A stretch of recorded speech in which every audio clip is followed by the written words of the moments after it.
आहोई अष्टमी की व्रत कथा। यह व्रत अपने बच्चों की लंबी आयु के लिए रखा जाता है।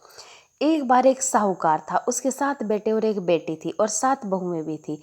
दिवाली पर साहूकार की बेटी अपने ससुराल से मायके आई हुई थी। दिवाली पर घर को लीपना था। ये सारी बहुएं जंगल से मिट्टी लेने गई हुई थी। साहूकार की बेटी भी अपनी भाभीयों के साथ चल पड़ी। साहूकार की बेटी जहाँ मिट्टी खोद रही थी, साहू अपने बच्चों के साथ रहती थी। मिट्टी खोदते ही गलती से साहूकार की बेटी की खुरपी की नोक से साहू का एक बच्चा मर गया। क्रोधित होकर स्याहू ने कहा, तुम्हारी कोख बांध दूंगी। स्याहू के वचन सुनकर स्याहू की बेटी अपनी 7 भाभीयों से एक एक कर विनती करने लगी कि वह उसके बदले अपनी कोख बंधवा ले। इनमें से सबसे छोटी भाभी अपनी ननद के बदले कोख बंधवाने को तैयार हो गई। इसके बाद छोटी भाभी के जो भी बच्चे होते वे 7 दिन बाद मर जाते। 7 पुत्रों की इस प्रकार मृत्यु हो गई। इसके बाद उसने पंडित को बुलाकर इसका कारण पूछा। पंडित ने सुरही गाय की सेवा करने को कहा। सुरही गाय सेवा से प्रसन्न हो जाती है और छोटी बहू से पूछती है, तू किस लिए मेरी सेवा कर रही है? मुझसे क्या चाहती है? जो कुछ तुम्हारी इच्छा है तुम मुझसे मांग लो। साहूकार की बहू ने कहा, स्याहू माता ने मेरी कोख बांध दी है, जिससे मेरे बच्चे जीवित नहीं बचते हैं। आप मेरी कोख स्याहू माता से खुलवा दो तो मैं आपका उपकार मानूंगी। गाय माता ने उसकी बात मान ली और उसे लेकर 7 समुद्र स्याहू माता के पास चल पड़ी। रास्ते में थक जाने पर दोनों आराम करने बैठ गई। अचानक साहूकार की बहू की नज़र भी गरुड़ पंखनी के बच्चों पर पड़ी। एक सांप उन्हें डसने जा रहा है, इसलिए उसने उन बच्चों को बचाने के लिए सांप को मार दिया। थोड़ी देर बाद गरुड़ पंखनी वहां आ जाती है और खून से बिखरा हुआ देखकर उसे लगता है छोटी बहू ने उसके बच्चों को मार दिया है। इस पर वह छोटी बहू को चोंच मारना शुरू कर देती है। छोटी बहू गरुड़ पंखनी को कहती है, मैंने तुम्हारे बच्चों की जान बचाई है।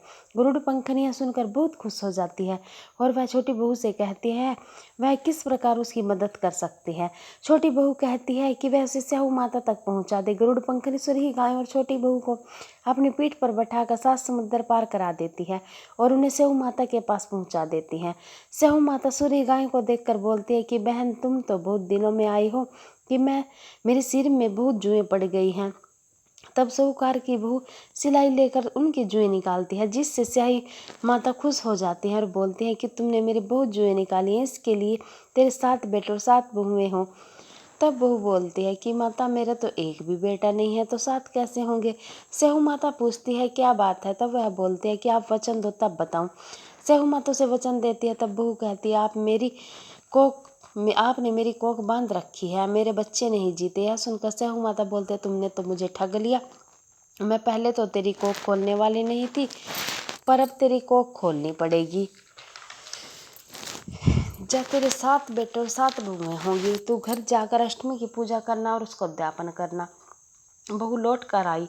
उसके 7 बेटे और 7 बहुएं थी। वह उन्हें देखकर बहुत खुश हुई। तब आहोई अष्टमी के दिन उसने 7 आहोई बनाकर पूजा और उसको उद्यापन किया। उधर उसकी जेठानी आपस में बात करने लगी कि जल्दी जल्दी आहोई माता की पूजा कर लो, नहीं तो सबसे छोटी बहू अपने बच्चों को याद करके रोने लग जाएगी।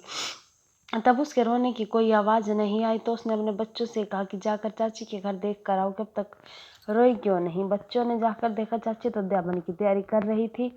उन्होंने जाकर अपनी माताओं से ये बात बताई। ये बात सुनकर जेठानी दौड़ी दौड़ी से घर आई और उससे पूछा कि तेरी कोख कैसे खुल गई? देवरानी बोली, स्याहू माता ने मेरे ऊपर कृपा की, मेरी कोख खुल गई। स्याहू माता जैसे उसके ऊपर कृपा करी, ऐसे सब पर कृपा करना।